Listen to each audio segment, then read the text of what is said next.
Salam alaikum, Azul Filaoun. Bonsoir. Rien ne semble plus pouvoir arrêter le Hirak pour le deuxième vendredi de sa reprise. Après une longue pause imposée par la pandémie du Covid-19, la contestation populaire a prouvé qu'elle n'a rien perdu de sa détermination face à un régime dont elle exige le départ.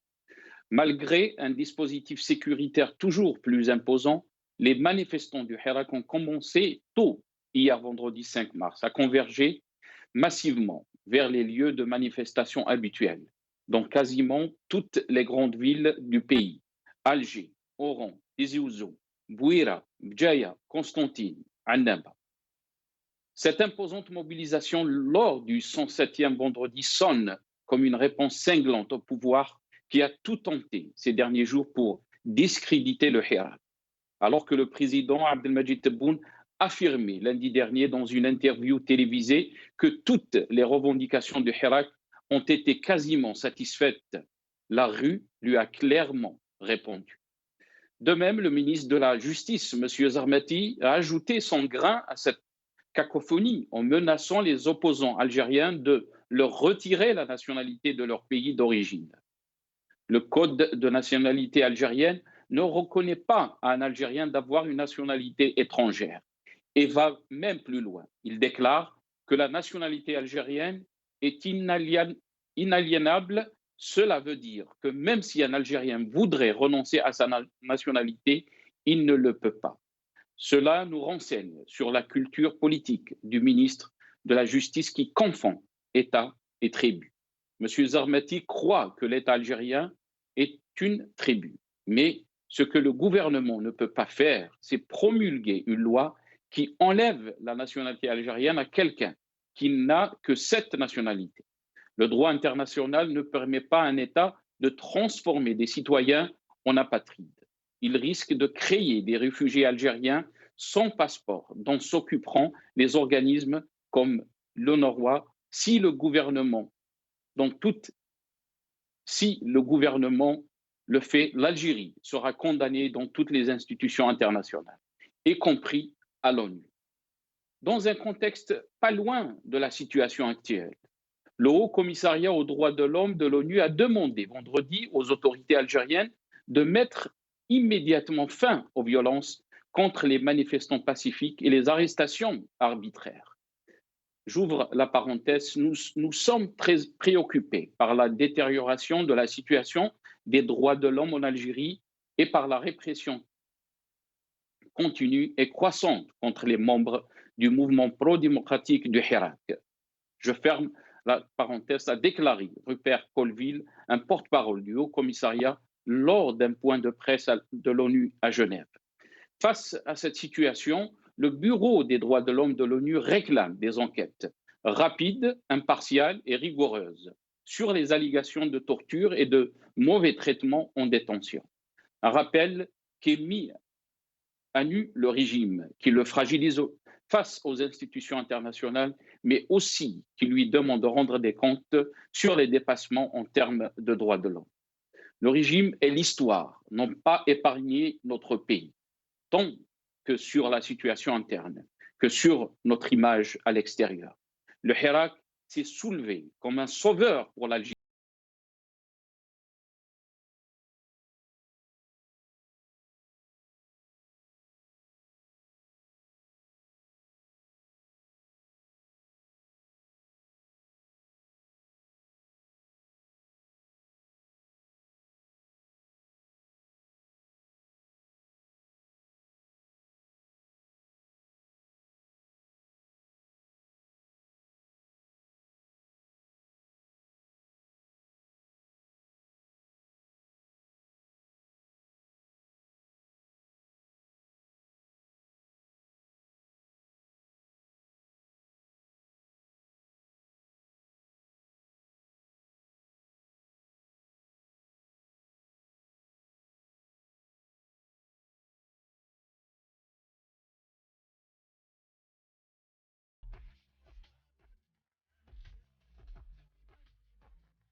Algérie, rétro-info de la semaine. On va essayer donc de revenir sur les sujets qui ont marqué l'actualité algérienne cette semaine. Et bien sûr, on parlera du retour du Hirak.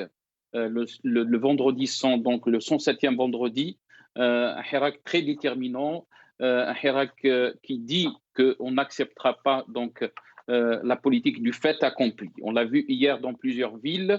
On reviendra aussi sur le projet de loi de la déchéance de la nationalité, bien sûr, et surtout des voix qui s'élèvent pour condamner donc ce projet de loi. Mais aussi, on reviendra aussi sur ce qu'a déclaré le Haut Commissariat aux droits de l'homme des Nations Unies, qui a réclamé donc vendredi hier aux autorités algériennes de mettre immédiatement fin aux violences contre les manifestants pacifiques et d'arrêter les détentions arbitraires.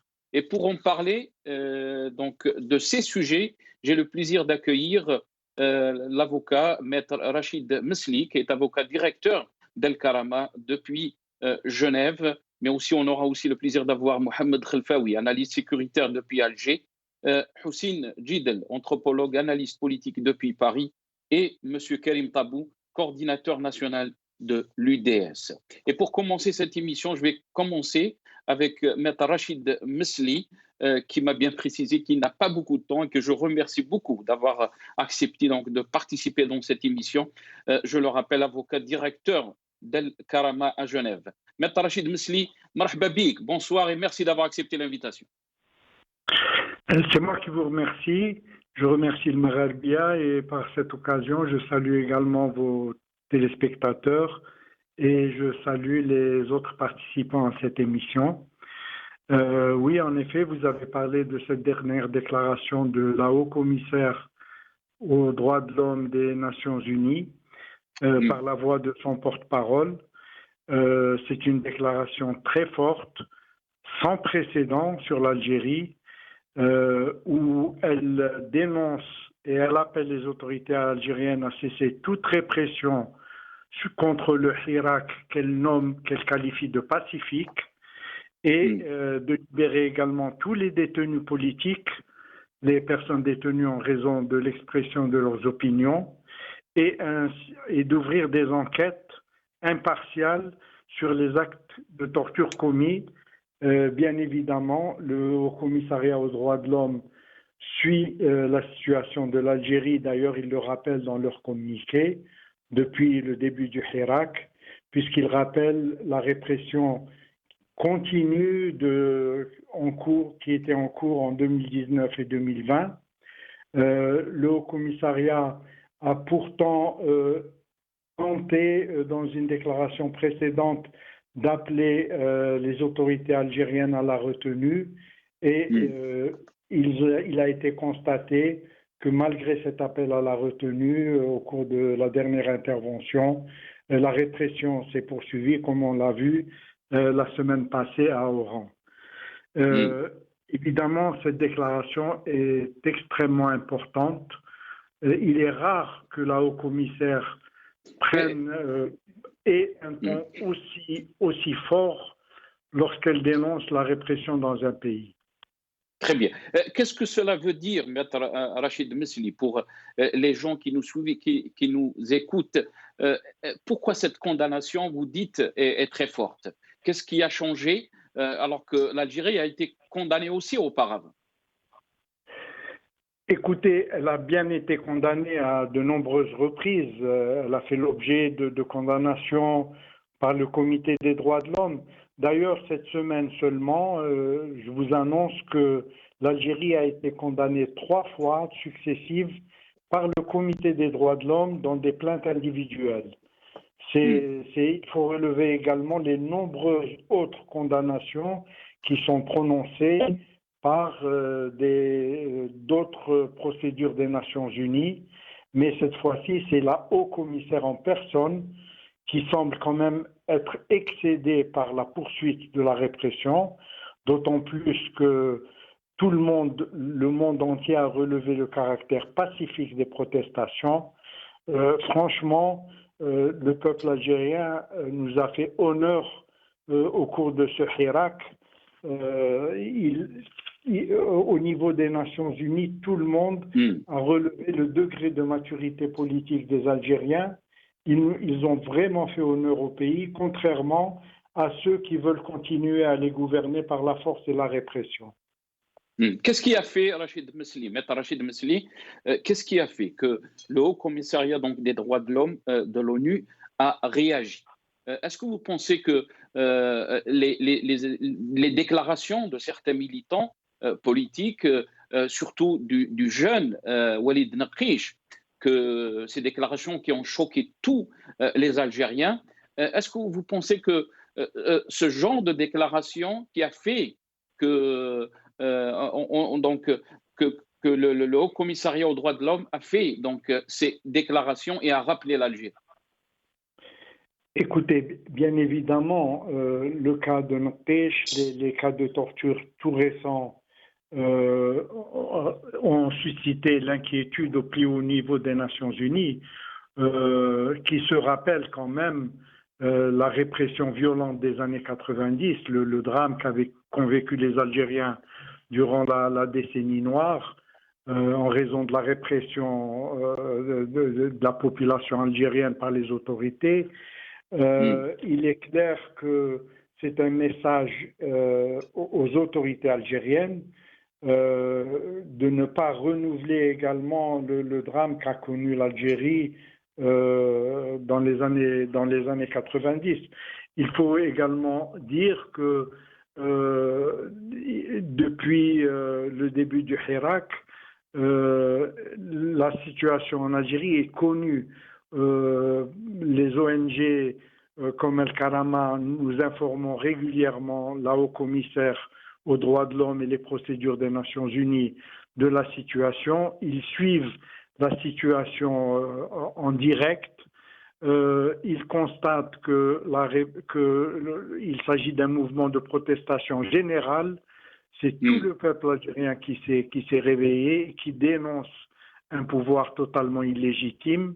Et je pense que toutes les instances internationales ont compris aujourd'hui qu'il était temps que ce pouvoir illégitime parte, tout simplement. Très bien. Vous avez parlé de l'ONG El Karama. Je rappelle que vous êtes le directeur de cette ONG, Maître Rachid Mesli.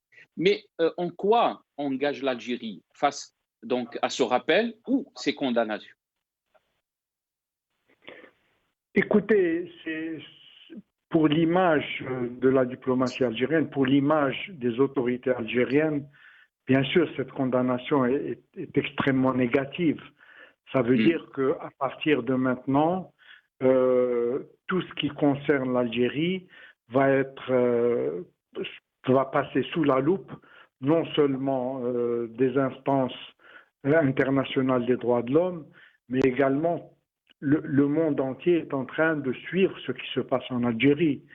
Et évidemment, c'est cette condamnation, cette quasi-condamnation de la haut-commissaire des autorités algériennes pour la répression qu'il continue à commettre contre un mouvement pacifique a un impact extrêmement important et aura un impact d'autant plus important pour l'avenir. Très bien. Je sais que vous n'avez pas beaucoup de temps, Rachid Mesli, Maître Rachid Mesli, mais très rapidement, qu'est-ce que vous pouvez dire par rapport donc à ce projet de loi pour déchoir donc les Algériens de l'étranger de leur nationalité? Est-ce que vous pensez aussi que les autorités internationales ou les institutions internationales vont voir aussi ce projet de loi d'un mauvais œil, si on peut dire? Évidemment, mais il le voit d'un mauvais œil, mais il est totalement ridicule. En parlant d'un tel projet de loi, les autorités algériennes se mettent au niveau du Koweït, de l'Arabie Saoudite, des Émirats Arabes Unis, qui ne reconnaissent pas ou qui déchoient de leur nationalité les opposants politiques pour en faire des bidounes. Donc, on va avoir également en Algérie ce qu'on appelle les bidounes, c'est-à-dire les apatrides, c'est-à-dire qu'ils nous ramènent au niveau des pays les plus rétrogrades du monde actuellement, Vous savez, la question de la nationalité, elle est réglée par la Constitution et par la loi. Et c'est vrai qu'il y a des situations où certains pays, y compris des pays européens, prévoient des dispositions légales pour déchoir de leur nationalité les personnes qui acquièrent la nationalité d'un pays. Mais personne ne peut déchoir de sa nationalité ceux qui détiennent une nationalité d'origine. Alors là,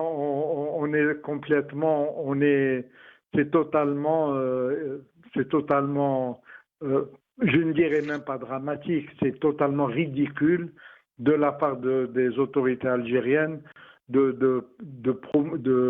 d'édicter une telle loi. Je ne vois pas comment ils oseraient aller jusqu'au bout. Ça m'étonne, hein, je pense qu'ils ne vont pas ils ne vont pas se ridiculiser à ce point et prendre un tel projet de loi.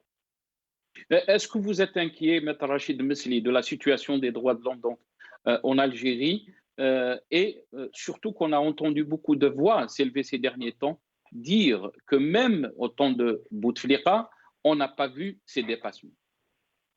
Ah non, évidemment. La torture avait quasiment disparu en Algérie.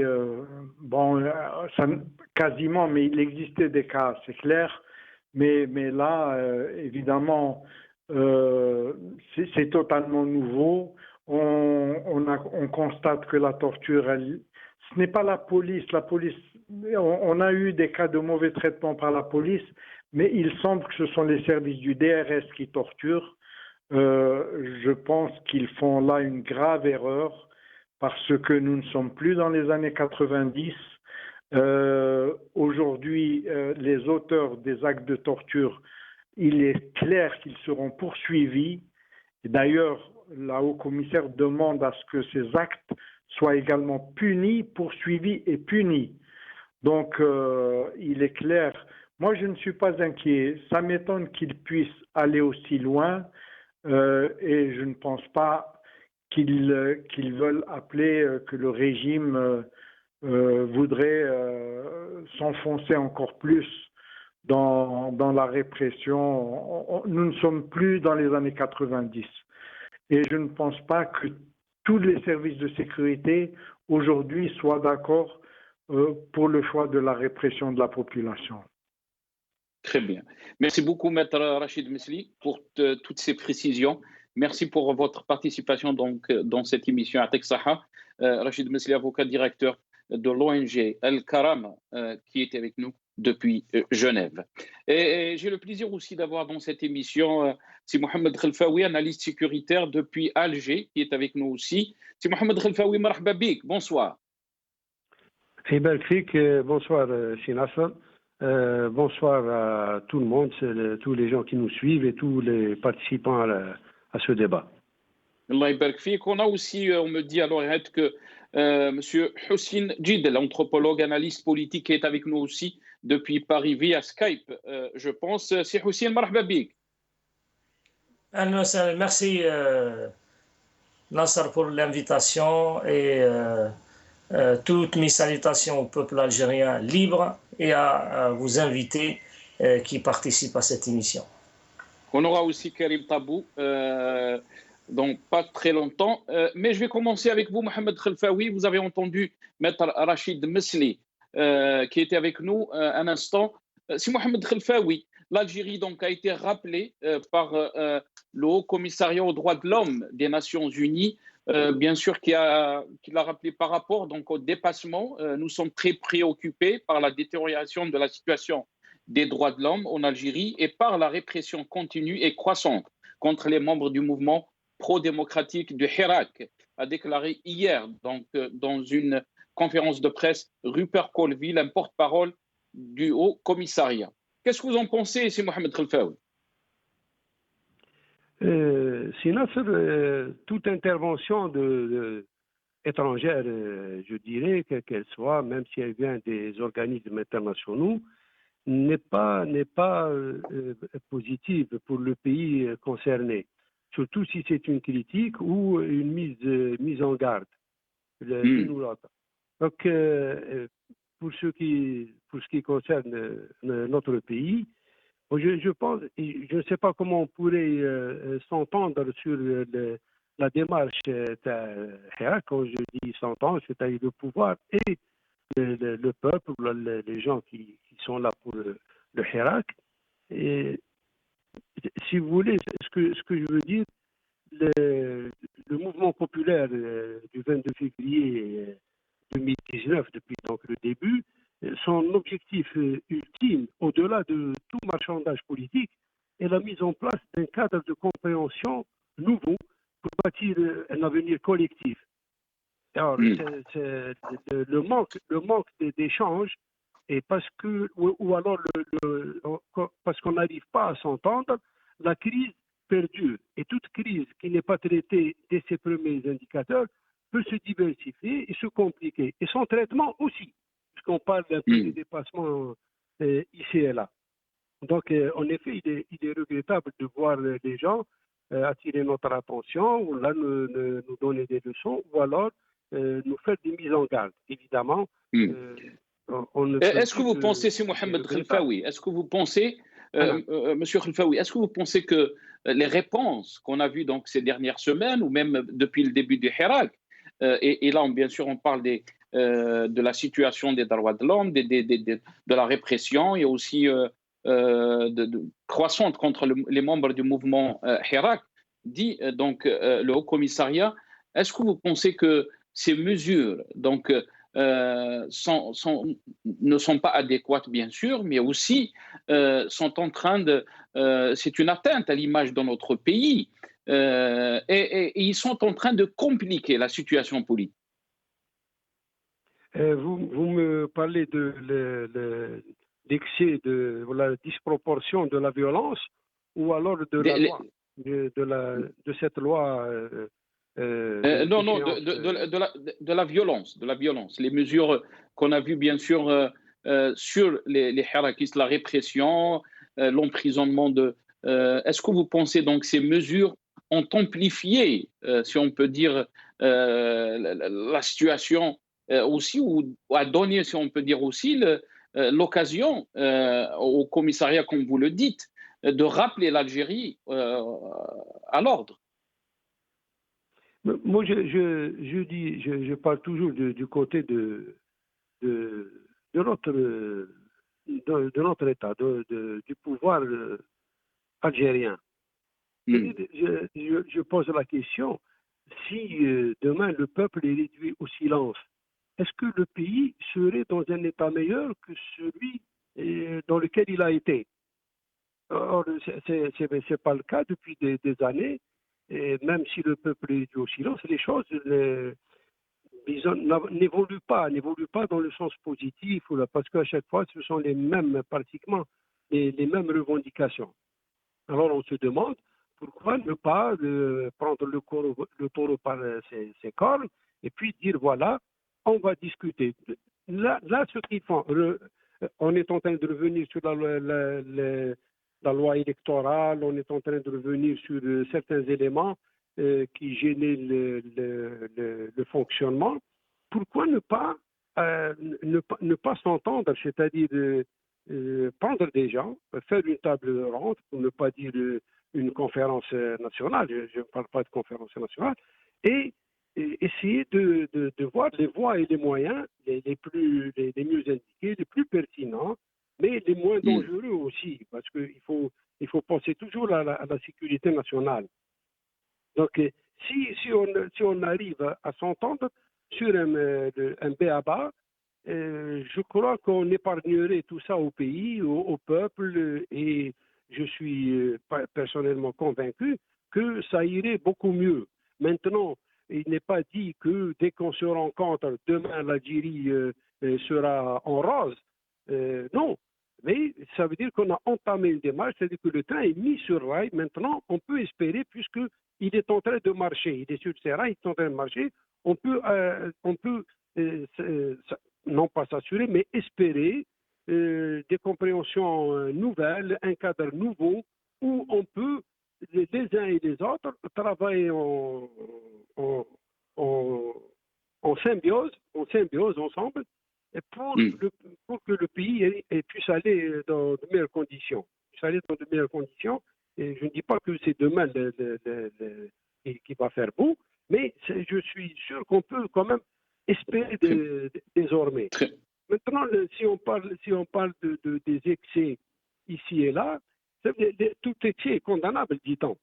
Et la déontologie dans les métiers de sécurité, etc., se définit dans l'usage proportionné de la violence illégitime. Parce qu'on a entendu de certains prisonniers d'opinion qui ont fait part des sévices qu'ils ont subis. Et franchement, là, et c'est ce qu'il a rappelé, donc, le Haut Commissariat, M. Khelfaoui. Il parle donc des allégations de torture, de mauvais traitement en détention, y compris donc de violence et de sévices. Bien sûr, on a entendu les déclarations de Naqish, Walid Naqish.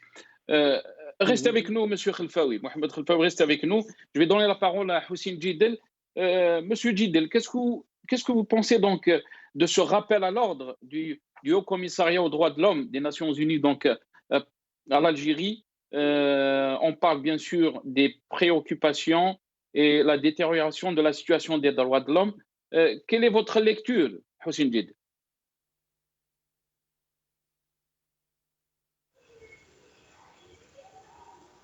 Houssine Djidel, est-ce que vous m'entendez, Houssine Djidel? نعم. Oui, vous avez entendu ma question?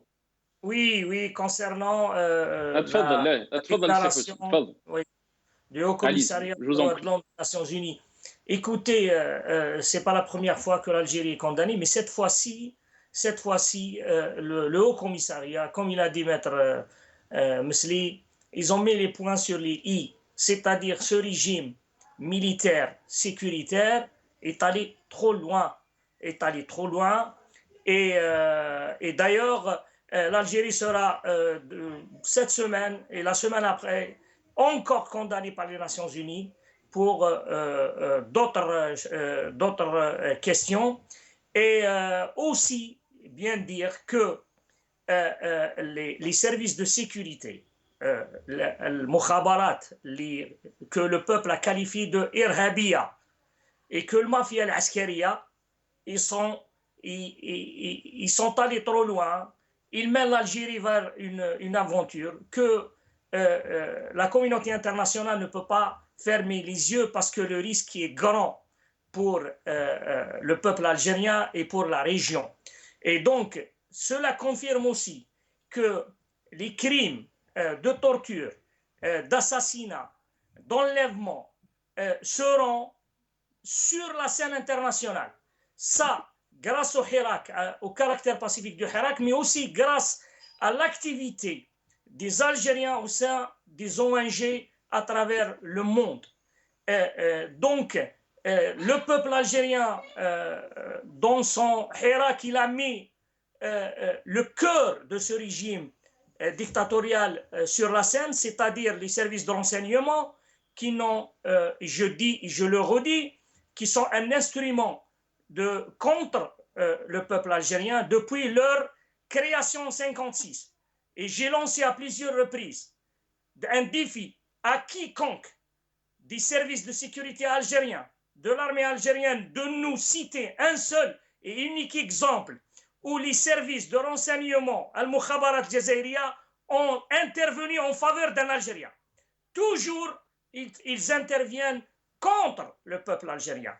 À partir des assassinats pendant la Révolution, le coup d'État de 62, l'assassinat qui ont suivi, les massacres de 88, les massacres des années 90, en 2001, et maintenant les sévices et même le massacre et les assassinats obscurs de 2019-2021, n'oublions pas Maître Zaddam, Rabbi Yarhamou, que son assassinat, sa disparition, elle est presque, d'après les observateurs, est due à un travail des services de renseignement et il a été éliminé pour son activisme au sein de Hirak. Donc, le peuple algérien, il a dit, voilà le malheur de l'Algérie. Le cœur de ce régime, c'est 6 services-là qui, en toute impunité, pratiquent le terrorisme. Parce que quand vous utilisez, vous pratiquez la violence. Mais c'est Hussein, Oui. est-ce qu'on peut mettre tout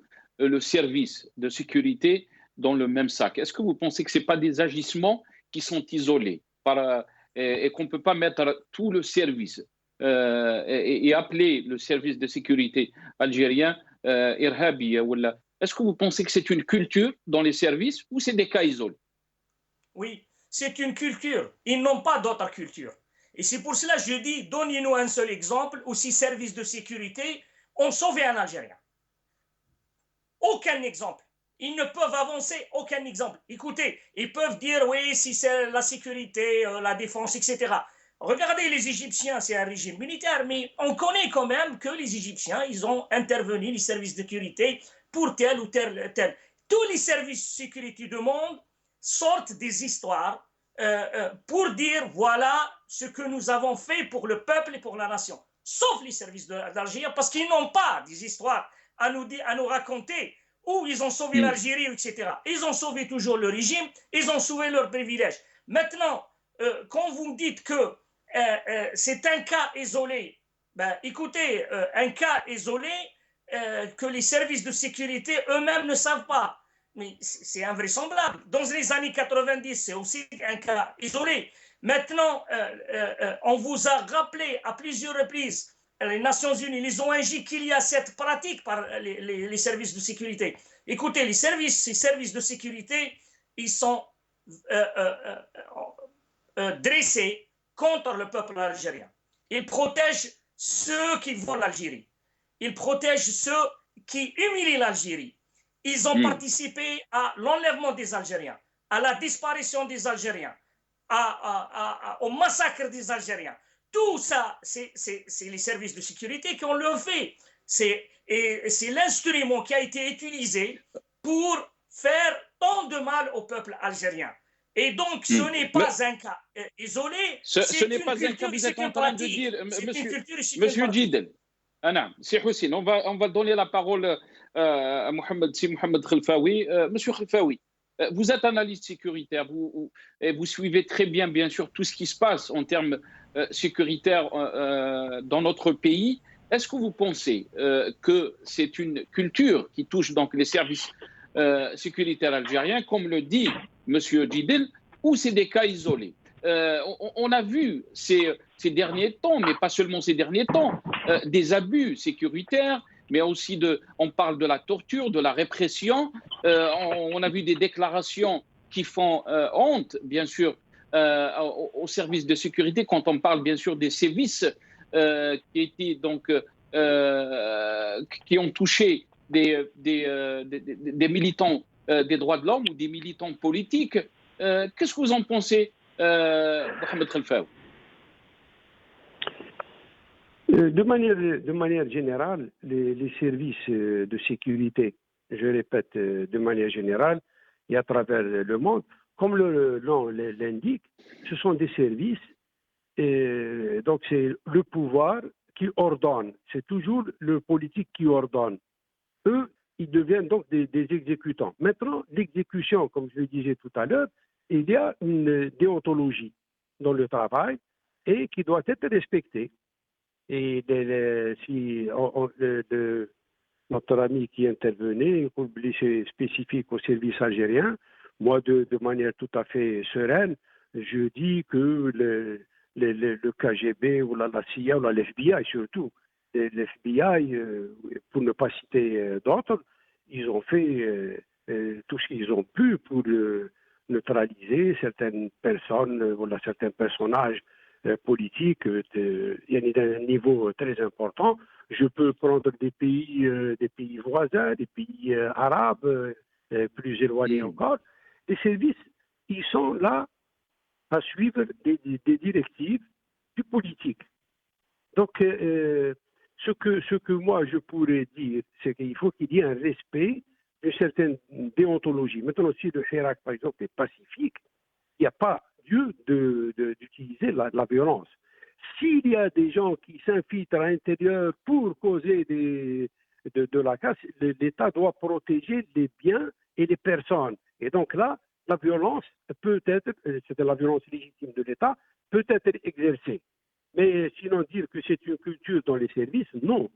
Les services sont formés pour protéger le pays contre, on va dire, toute personne, pour ne pas dire tout État, qui peut menacer la stabilité, qui peut menacer l'unité, qui peut menacer... Ça, ce sont les principes généraux des services de manière générale.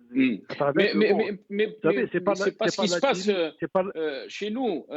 Monsieur Khelfaoui, c'est pas ce qui se passe chez nous. Oui. Et Monsieur Djid l'a rappelé, quand on torture des jeunes étudiants qui réclament donc la liberté ou un état de droit, est-ce qu'on est en train si on peut dire, est-ce que c'est une atteinte à la sécurité de notre État? Est-ce qu'on est en train de protéger? Mais je vous ai dit, mais c'est Nasser, je vous ai dit que le Hirak étant pacifique, il n'y a pas lieu de passer à l'excès ou la dissuasion, parce que là, ce sont des punitions dissuasives, comme d'ailleurs l'est aussi cette loi d'échéance de la nationalité. On va en parler. Madame, le journaliste fait son travail. Maintenant, si on interdit, c'est un état d'urgence ou ceci, là, ce sont d'autres lois. Mais là, on est en état de paix, etc. Je sors manifester ma désapprobation ou de manière pacifique, ou alors mon point de vue de manière pacifique, je peux l'écrire la presse. Il n'y a pas lieu de... On peut discuter, on peut dialoguer, pourquoi vous avez dit ça, et je vais vous dire pourquoi. Mais de là à aller aux excès dans la violence, les violences dissuasives, ou là, une violence franchement excessive, ça non, c'est pas dans le rôle de... Hey, oui. Et c'est ça qui a fait réagir donc le Haut Commissariat aux droits de l'homme des Nations Unies, c'est Mohamed Khelfaoui. Surtout que vous avez parlé de ce projet de loi pour la déchéance donc de la nationalité, et beaucoup d'observateurs pensent qu'elle touche beaucoup plus donc les Algériens qui sont contre, bien sûr, ce régime, qui sont contre, si on peut dire, donc qu'est-ce que vous en pensez très rapidement par rapport à ce projet de loi et je vais donner la parole rapidement à M. Djid. Je dis que le projet de loi, il cherche une mesure à travers laquelle la dissuasion est toujours excessive, c'est l'épée de Damoclès. C'est-à-dire que je ne pense pas que ça va être appliqué de manière systématique, mais c'est juste pour dissuader. C'est-à-dire que la personne qui irait vers un langage ou vers des activités qui peuvent toucher l'unité ou la stabilité, voilà ce qu'il attend. Mais je ne pense pas que ce serait une loi qui s'appliquerait. Parce que la nationalité, c'est l'identité de la personne. Vous avez d'autres moyens, il y a d'autres lois pour punir ou pour sévir, mais pas la nationalité. C'est comme si le père dirait à son fils, parce que tu as volé ou tu as insulté, tu n'es plus mon fils. Et il est quoi alors? Vous êtes responsable. C'est votre fils, vous devez donc le corriger, lui apprendre ou le soigner si c'est... ce qui a aussi lieu de dire, on peut toujours manifester notre désapprobation, notre opposition à tel ou tel projet de manière pacifique, mais sans, disons, porter préjudice ou passer, si vous voulez, à un certain langage, c'est-à-dire répondre par l'excès à l'excès. On doit rester dans la sérénité. On va écouter le but recherché... Anna. Terminez votre phrase, c'est Mohamed Khelfaoui. Oui, j'allais dire que le but recherché, je le répète, c'est un cadre serein, un cadre de convivialité où les Algériens peuvent créer cette osmose entre eux et l'État. Et pour ce faire, il faut que l'État donne quand même, accorde une oreille attentive à la demande populaire, et de part et d'autre, on peut arriver, parce que c'est en commun accord qu'on a fait ceci ou cela.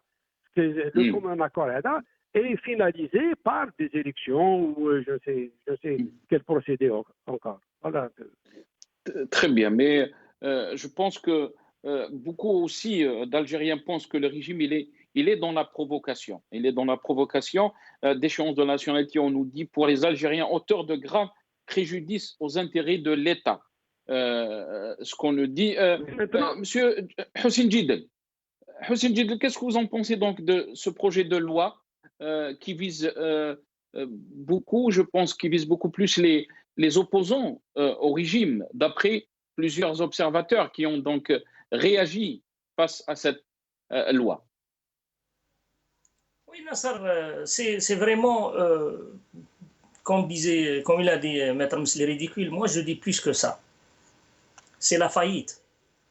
C'est que quand vous n'avez plus aucune réponse à une contestation, à une révolution pacifique, à une demande des millions d'Algériens de partir, de laisser ce pays tranquille, de donner les clés au peuple algérien seul, détenteur de la souveraineté et du pouvoir, vous n'avez aucune réponse, sauf de verser dans plus que ridicule, j'en sais pas. Vous savez, celui qui a balancé cette idée, ça doit être un militaire, certainement, des CSA. C'est les gens bornés qui n'ont jamais mesuré ni les conséquences politiques intérieures, ni extérieures, ni l'image de l'Algérie, ni la situation ridicule dans laquelle se trouve le régime algérien. Le régime algérien, son image est plus que ternée, son image, elle est... Et on en rajoute ça. Pourquoi? Parce que ces militaires n'ont aucune réponse. Ils n'ont aucune vision, aucune réponse. Ils versent dans l'absurde. Dans l'absurde. Du point de vue judiciaire, mais du point de vue politique. Ils pensent que quand il va me déchoir de ma nationalité, je vais m'arrêter et je vais arrêter de faire la politique et de revendiquer la liberté, la justice et la libération de l'Algérie. Mais jamais, ils se trompent. Vous demandez, là, vous dites que tous les Algériens qui se trouvent à l'étranger se sont susceptibles de danger. Pour qui? Pour nous, les militaires, pour nous, le mukhabarat irhabiya, pour nous, le mafia al-askaria. Oui, nous sommes un danger pour vous, mais nous sommes un soutien pour notre peuple. Nous sommes la continuité. Nous sommes le porte-parole des millions d'Algériens ici. Comme vous malmenez les Algériens là-bas, on va vous malmener avec tous les moyens légaux et tous les moyens pacifiques ici, à l'étranger. Vous dites à toutes les intelligences algériennes... Si Hossein, cette mesure, dit-on, s'applique à ceux qui activent ou adhèrent à une organisation terroriste, ainsi que celui qui la finance ou qui en fait l'apologie. Qu'est-ce que vous en pensez? Même dans ce cas-là, si quelqu'un a acquis la nationalité, on peut dire, bon, il y a des exemples, il y a des États qui le font. Mais quelqu'un qui est algérien depuis son origine, comment vous pouvez effacer des siècles de l'histoire? Comment vous pouvez l'enlever, lui, son génome algérien? Un Zarmati ou un militaire fou, il doit, certainement, quand il a balancé ça, il n'était pas vraiment... il faut bien savoir s'il n'a pas mélangé un peu les médicaments ou il a pris une certaine substance. Je parle de celui qui a inspiré cette idée. Comment vous allez dire à un Algérien, vous n'êtes plus Algérien? Mais vous êtes qui, monsieur Zarmati? Vous êtes qui, les généraux? Vous êtes qui, DRS? Pour dire aux millions d'Algériens, vous n'êtes pas Algérien. Alors vous détenez l'Algérie et l'algérianité. Notre algérianité, elle est innée en nous. Notre patriotisme, c'est notre nationalité. Et vous ne pouvez pas l'enlever. Vous ne pouvez pas effacer le génome des Algériens. L'Algérien, il est là. Et d'ailleurs, je vous rappelle uniquement, Nasser, que cette demande a été formulée par un député en 2016. Et on a vu la réponse de Abdelmalek Sellal à l'époque, que c'est impossible d'enlever un Algérien, de déchoir un Algérien de sa nationalité.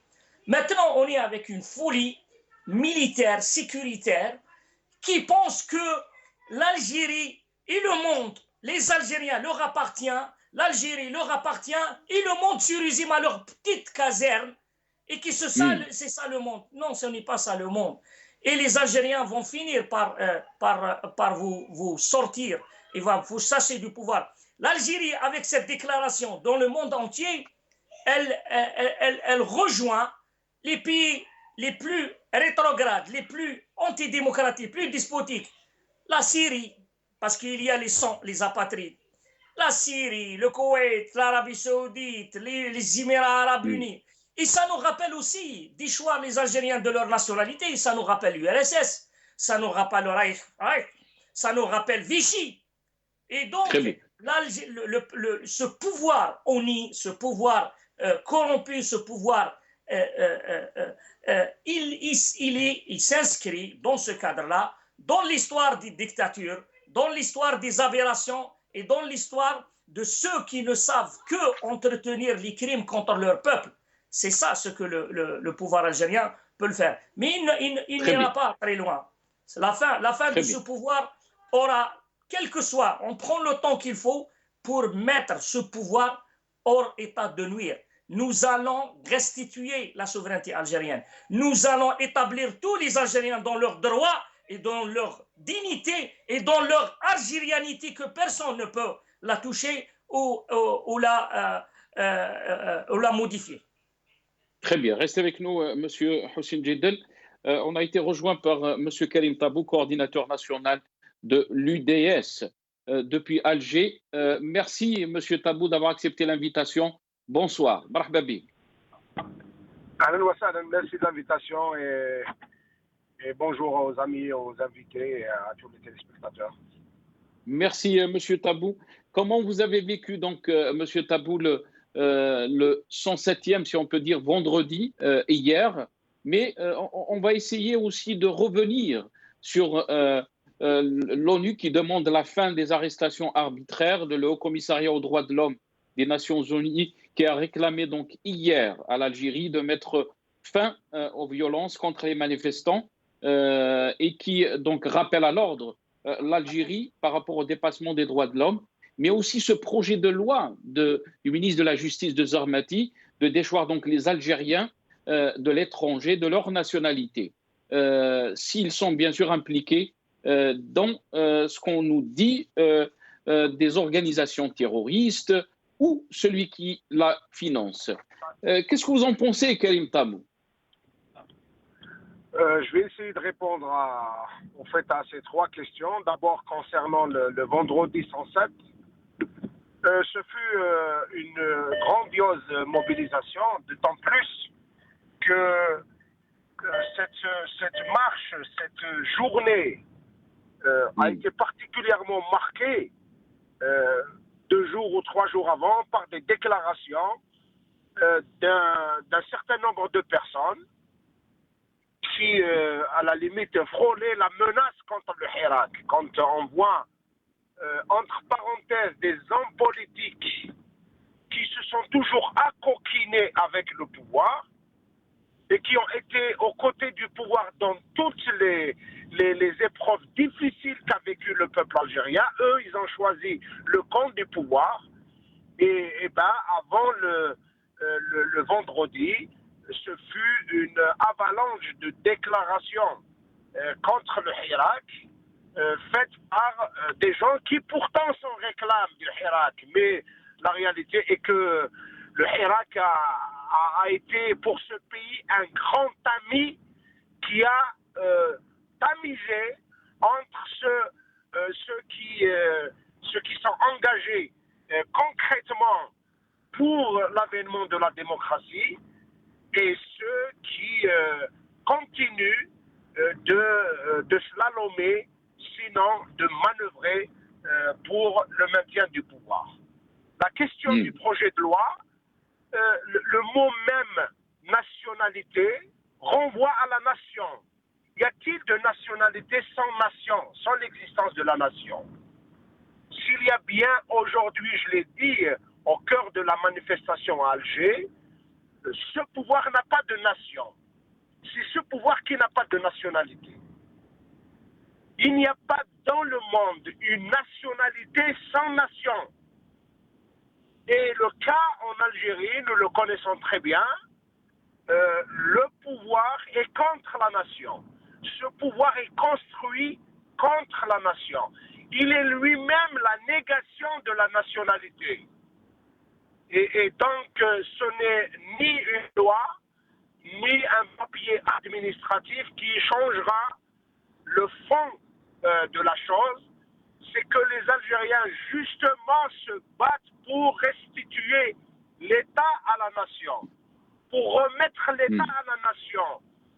Ce pouvoir a enlevé tout à ce pays. Il a enlevé tout à ses citoyens, à commencer par leur droit à la vie digne, leur citoyenneté, leur droit de vivre dignement. Et c'est ça la nationalité. La nationalité n'étant pas un papier administratif. La nationalité, c'est appartenir à une communauté des humains qui partagent des valeurs, qui partagent une histoire. Mais la réalité, elle est là. L'histoire a bien fait ses choix. Le peuple algérien est dans l'histoire, est en train de faire l'histoire. Ce pouvoir, il est rejeté dans la poubelle de l'histoire. Donc la question de la nationalité, on n'accepte personne à ce qu'il réduise la question d'une telle profondeur à une histoire d'un papier administratif et que le ministre se croit investi du pouvoir de décider qui va disposer de la nationalité et qui ne va pas en disposer. Donc, tout simplement,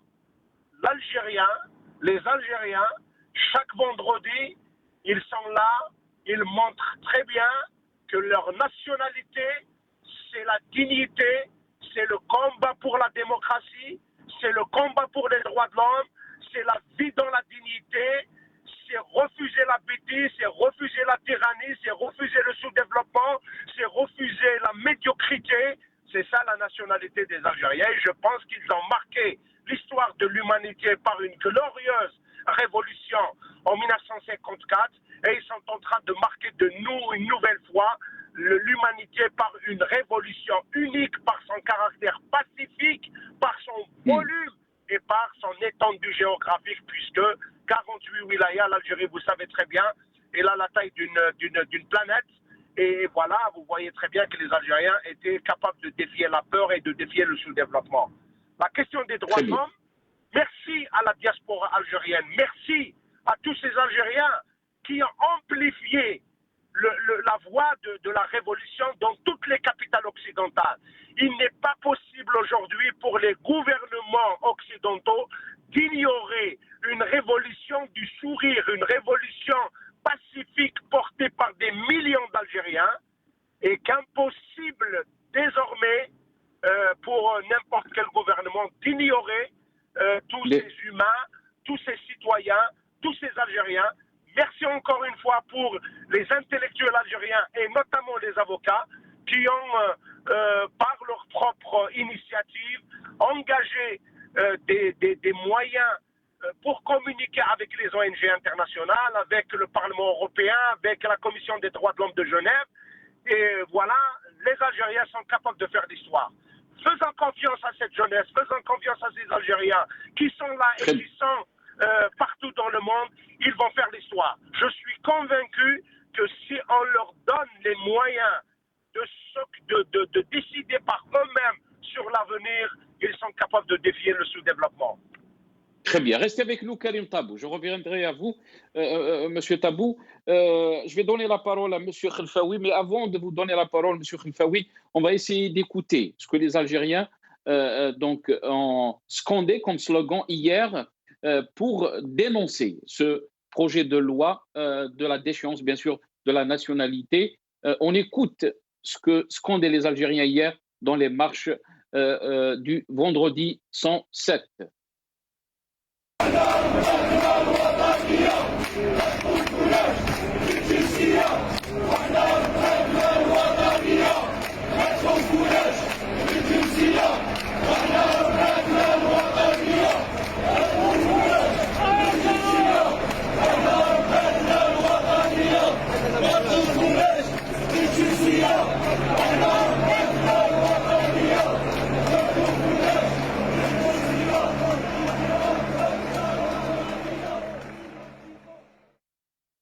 Monsieur Mohamed Khelfaoui, ما تخوفوناش بالجنسية، احنا رباتنا الوطنية scandé les Algériens hier donc pour répondre donc à ce projet de loi de Monsieur Zarmati. Tout ce qu'il entreprend le régime en ce moment et même avant, je peux dire, complique encore plus la situation politique. On a vu bien sûr une détermination du peuple algérien hier, donc vendredi 107, pour aller jusqu'au bout de cette révolution du sourire, cette révolution qui a bien sûr épaté le monde entier, si on peut dire, par son pacifisme. Qu'est-ce que vous en pensez, Monsieur Khelfaoui? Ben, à propos du slogan, là, de l'appel du peuple, de notre Hirak, et bon, ce que ça veut dire, ما تخوفوناش بالجنسية، احنا احنا ربتنا الوطنية. الوطنية. Bon, donc le nationalisme ou le nationaliste, c'est l'expression de l'amour, peut-être même une expression de la patrie. De beaucoup, l'amour de la patrie. Donc, vous me dites, je vous enlève parce que vous avez fait ça contre la patrie. Moi, j'aime ma patrie. Et ce que je fais, c'est par amour à ma patrie. Maintenant, il y a à définir ce qui est bon, ce qui est mauvais pour vous. Nous, on pense que c'est la meilleure chose pour le pays. Ce qui est bon pour vous, on pense qu'il est mauvais pour le pays.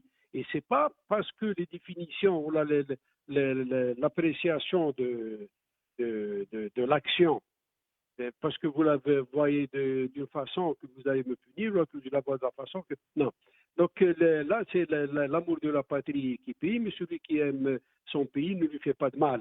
Au contraire, il travaille à lui faire du bien, et voire même à se faire mal à lui pour que le pays se sente bien. Comme par exemple nos chouhadas qui sont tombés au champ d'honneur, ils se sont fait du mal à eux et à leur progéniture qu'ils ont laissé derrière eux, et pour le bien du pays. Donc voici un peu les rappels de notre Hirak. C'est quelque chose de formidable, de très fort. Nous saluons, nous apprécions tout ça. S'agissant mais aussi, si Mohamed Khelfaoui, rien ne semble arrêter le Hirak. Depuis donc le deuxième anniversaire, on a vu le Hirak revenir en force et dire qu'on ne s'est jamais arrêté. Certes qu'il y a eu une pause par rapport à la Covid-19, mais la détermination est toujours là. On l'a vu hier. Comment peut-on ne pas répondre donc aux revendications du peuple algérien? On est en train de perdre du temps, on est en train de compliquer la situation politique. Pourquoi le régime n'écoute pas le peuple algérien? Le Hirak est fort parce qu'il est parti sur un constat d'échec, mais surtout un autre constat de déviation, de dilapidation des deniers publics, de corruption, de vol. C'est-à-dire, il a vu au final, après 60 ans à peu près d'indépendance, un peu moins de 60 ans, enfin, mais on va dire 60 ans d'indépendance, voilà que le système ADA qui a perduré nous fait sortir de son sein des monstres qui sont sans vergogne, qui ne reculent devant rien et qui ont amené le pays à la dérive, c'est-à-dire à la pauvreté, et sans aucune conscience vis-à-vis de ce peuple, vis-à-vis de leurs responsabilités. Voici où ils ont amené le pays. Donc, partant de ce constat, le peuple ne peut plus s'arrêter. Ne peut plus s'arrêter parce qu'il ne voit pas les choses venir. Pour que les choses viennent, il faut que le peuple puisse contrôler un peu ce qui se passe, c'est-à-dire en termes, disons, socio-économiques, politiques, etc.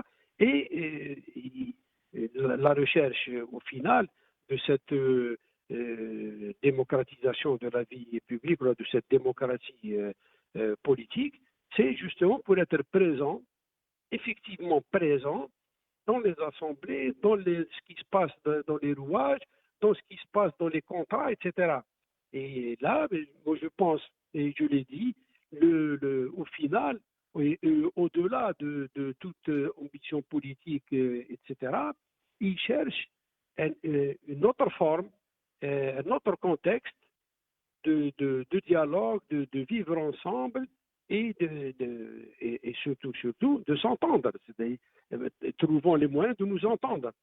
Si les uns ferment les oreilles, les autres ne peuvent plus dialoguer. Le dialogue qui se fait entre deux. Si la deuxième personne ferme les oreilles ou là, elle voit l'idéal ou la finalité ou là, le but, son but à cette personne est différent, évidemment, il ne va pas vous écouter parce que votre but peut gêner le sien. Et là, s'il n'y a pas de dialogue, évidemment, ça va aller crescendo vers des choses que personne ne souhaite, évidemment. Parce que, je le répète encore une fois, et je le dis encore une fois, si le peuple est réduit au silence, est-ce que le pays serait dans un meilleur état que le précédent? Et ça se dit, ça. Donc, chercher l'osmose, c'est-à-dire la gouvernance dans la paix, c'est l'osmose entre l'État et le peuple, c'est-à-dire le pouvoir et le peuple. L'État, c'est le peuple. Et comme le disait Karim tout à l'heure, enfin, c'est ce que j'ai compris par ses propos. Donc, s'il n'y a pas cette osmose, on ne peut pas espérer autre chose. Il faut que ce système gagne un peu je sais pas, en légitimité, il s'ouvre au cadre, au peuple, aux élites, etc. Sincère, bien sûr, parce qu'il y a chacun fait ses calculs pour malheureusement des retours en avantage, etc. Et s'il y a des hommes dont l'avantage unique, c'est celui du pays. Je m'implique, c'est pour que le pays en tire profit ou alors, à la limite, que je puisse dire, attention, de mon point de vue, cette démarche est mauvaise. C'est ce que je peux donner au pays, ben je le donne. Oui.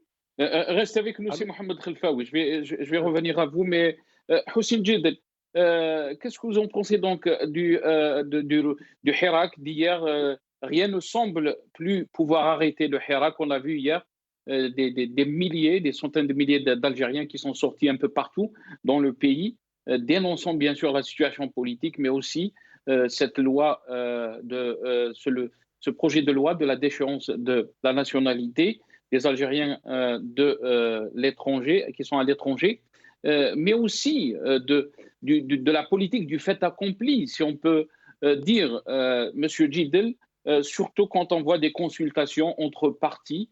On parle d'élections législatives, alors que le pays est dans un autre, les Algériens sont dans une autre logique. Ils veulent que le régime parte. Ils veulent qu'il y ait un changement radical du système. D'ailleurs, j'ai entendu M. Khelfaoui parler de dialogue et de s'ouvrir. Le peuple ne demande pas ça. On ne demande pas de dialoguer. On demande que ce régime parte. Il n'a aucune légitimité. Ce régime est dangereux pour l'Algérie et pour les Algériens. Le malheur de l'Algérie, c'est ce régime. Il doit partir. Le peuple, il l'a dit. Alors, quand il a dit ça veut dire nous sommes les patriotiques. Vous êtes anti-algériens. Vous, les généraux. Vous, al-Mukhabarat al-Irhabiyya. Vous, le mafia al-Askariya. Vous êtes anti-algériens. Vous êtes anti-Algérie. Et vous devez partir. Et ce peuple arrivera à ses objectifs. C'est pour cela qu'il faut parler aussi, Nasser, d'autres slogans. Pour la première fois, peut-être, le peuple, il a mis en clair le cœur de ce régime. Le cœur de ce régime militaire, anti-algérien, anti-Algérie, c'est les services de renseignement. Tous les assassinats. Et d'ailleurs, ils ont parlé en même temps. يا توفيق شحال DRS مليحه و10 سنين تاع الذبيحه وقتلتوا معطوب وحشاني راكم مافيا عسكريه عيناني. C'est clair et net.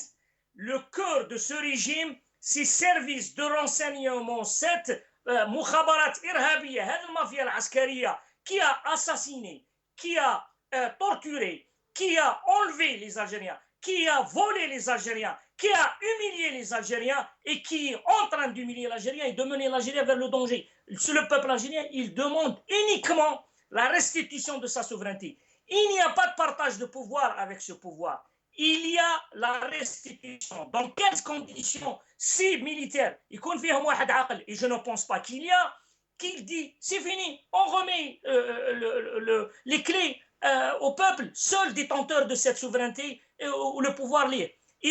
Pour moi, il ne faut pas qu'on joue. Et c'est Nasser, les partis politiques, les chiatines, ils كانوا يهدوا. La semaine passée, كان يقول كان أضرك معايا المطار والشين ونروح نهبط وراه علاه ما راحش. L'autre avec Jamal Ben Abdeslam, ok, je le connais, on était dans la même classe au lycée Saïd Zarrouqi à Bourj Bouariri. Je نروحوا نديو la grande poste وراه أرواح خرجت مع الملايين خرجوا. إذن هذو كل مشوشين كانوا يقولوا قبل الحراك ما لازمش تقولوا إرهابية. الشعب قال الآن إرهابية. كل الشعارات, tous les slogans que prononce le peuple algérien dans la rue, ce sont l'expression souveraine de ce peuple. Et personne n'a le droit de contester la souveraineté de ce peuple.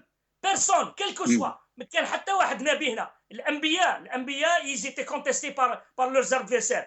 كيفاش des militaires, des généraux corrompus, criminels, ils ne sont pas contestés. Mais vous êtes qui pour ne pas être contestés? Vous êtes contestés, vous êtes un danger pour l'Algérie, vous êtes un danger pour les Algériens et vous êtes un danger pour toute la région.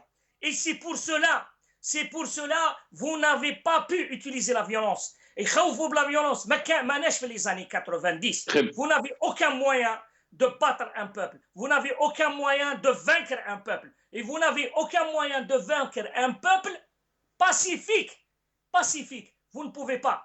Vous êtes en train de perdre du temps. Vous êtes en train de faire perdre du temps aux Alliés. Mais nous, on a le temps. Depuis 62, nos ancêtres, nos parents, nous avons à attendre. Nous avons le temps de vous déloger, de vous déboulonner, de vous mettre très bien. dans la poubelle de l'histoire si vous ne restituez pas la souveraineté au peuple algérien. Restez avec nous, Hossein Djidel.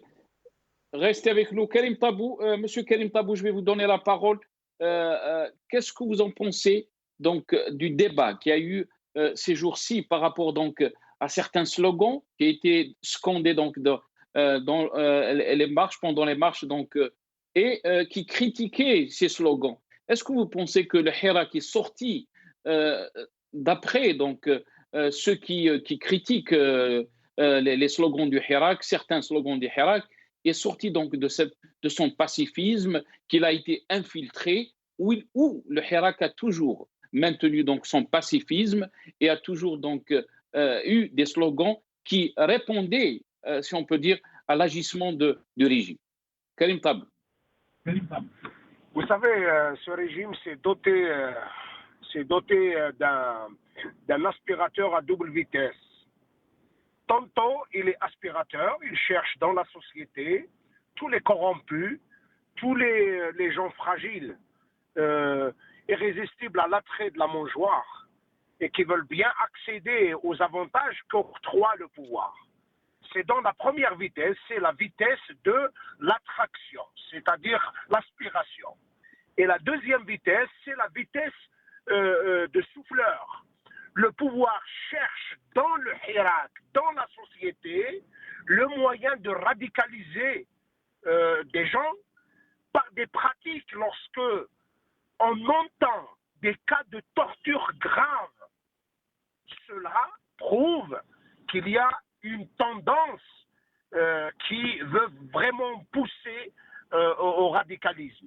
Et bien sûr, quand vous bouchez toutes les issues, lorsque vous ne laissez rien à une société, vous fermez les accès et puis vous procédez par une logique de judiciarisation de tout ce que font les hirakistes.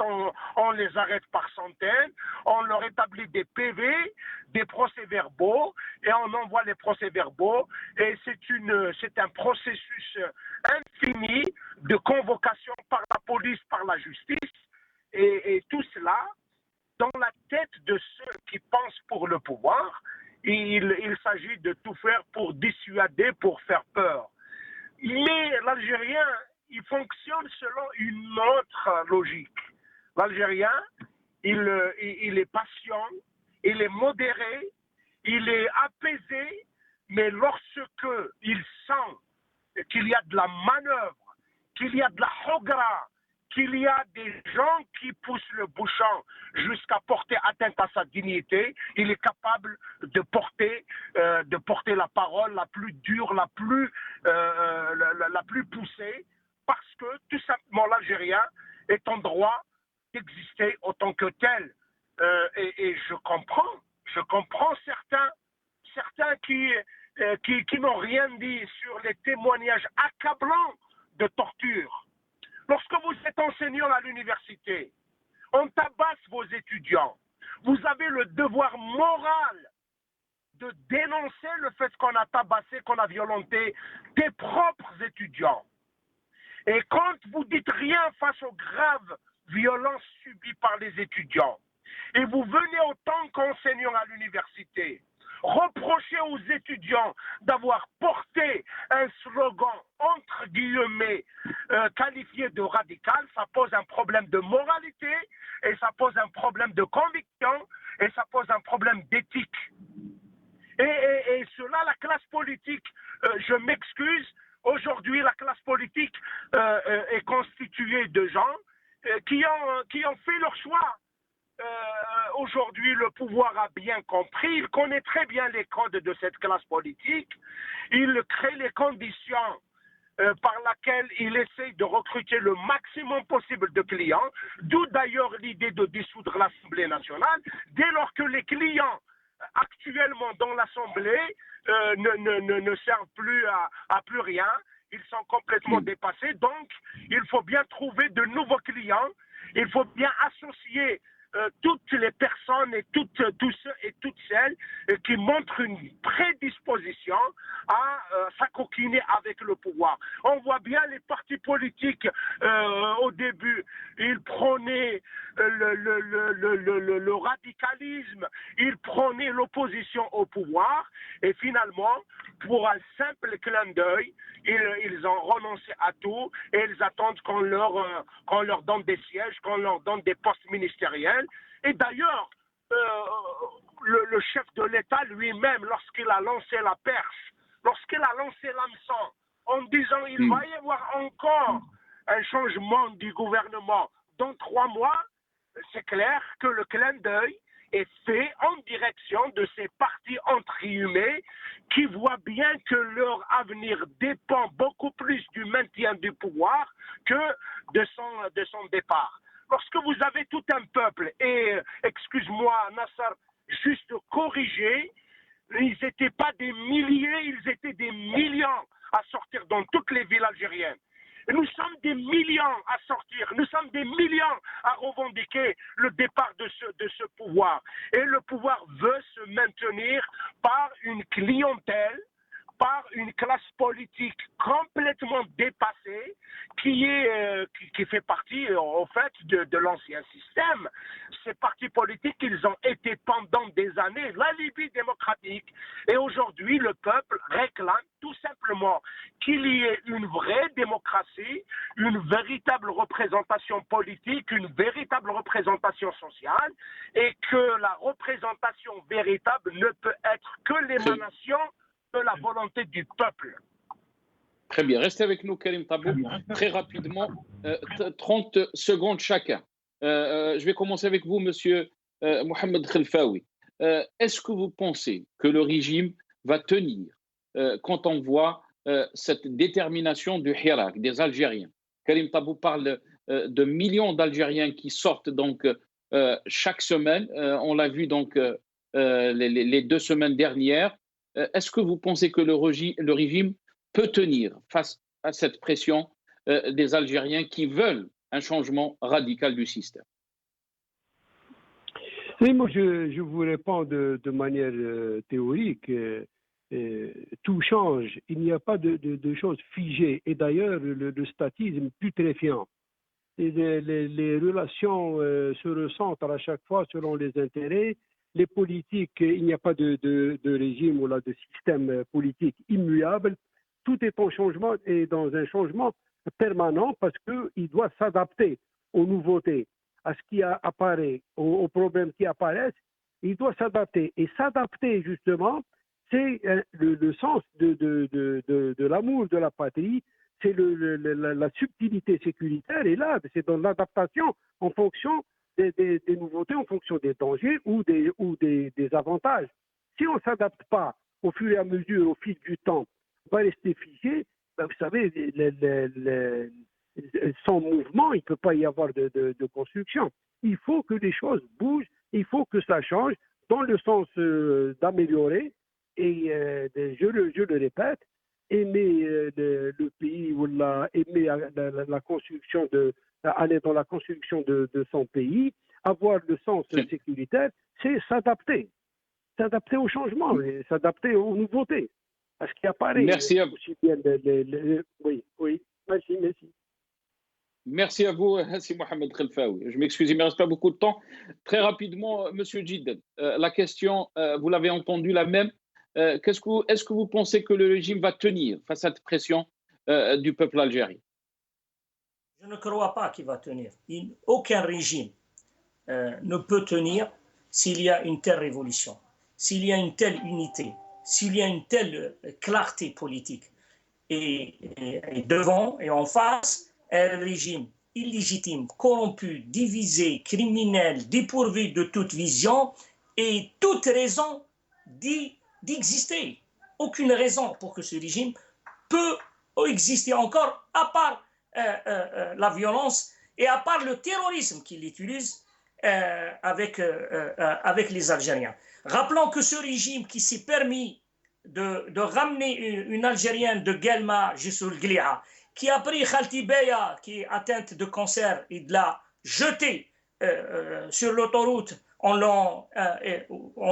lui a enlevé ce médicament, que ce régime, il va partir. Ce régime pratique le terrorisme, l'exercice, la pratique de la violence injustifiée et hors cadre de la loi.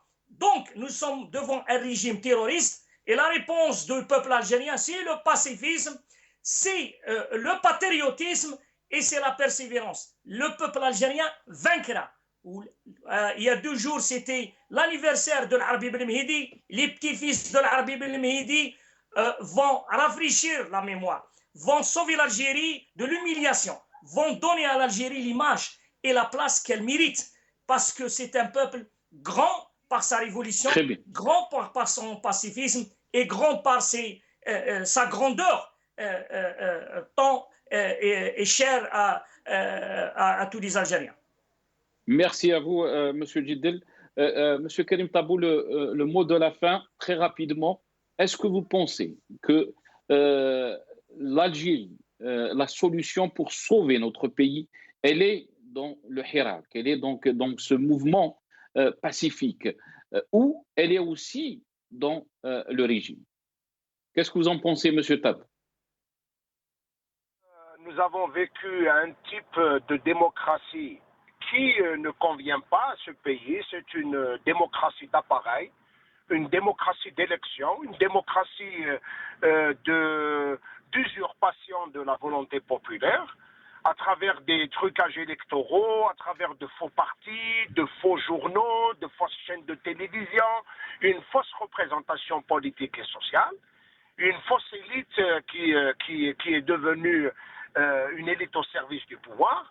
Et aujourd'hui, nous voulons aller vers une démocratie dynamique, une démocratie qui soit fondée sur la dynamique du peuple, la dynamique des citoyens. C'est très sûr et c'est inéluctable.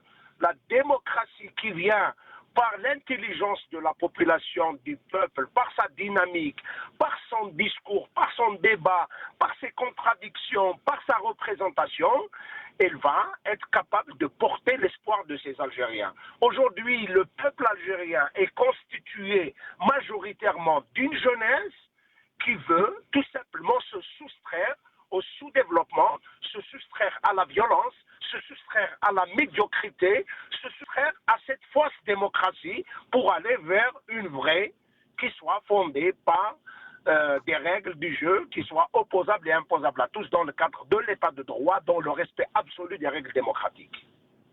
Merci à vous, Karim Tabou, Monsieur Karim Tabou, qui était avec nous, coordinateur national de l'UDS. Je vous remercie. Je remercie aussi M. Rachid Mesli, avocat directeur d'El Karama, qui était avec nous donc, dans la première partie de cette émission. Merci à vous. C'est Mohamed Khelfaoui, analyste sécuritaire, qui a été avec nous depuis Alger. Merci à vous, Monsieur Hossein Djidel, anthropologue, analyste politique, qui a été avec nous depuis Paris. Ya'tikoum saha, je vous retrouve dans d'autres émissions, Inch'Allah. Bqaw ala khair.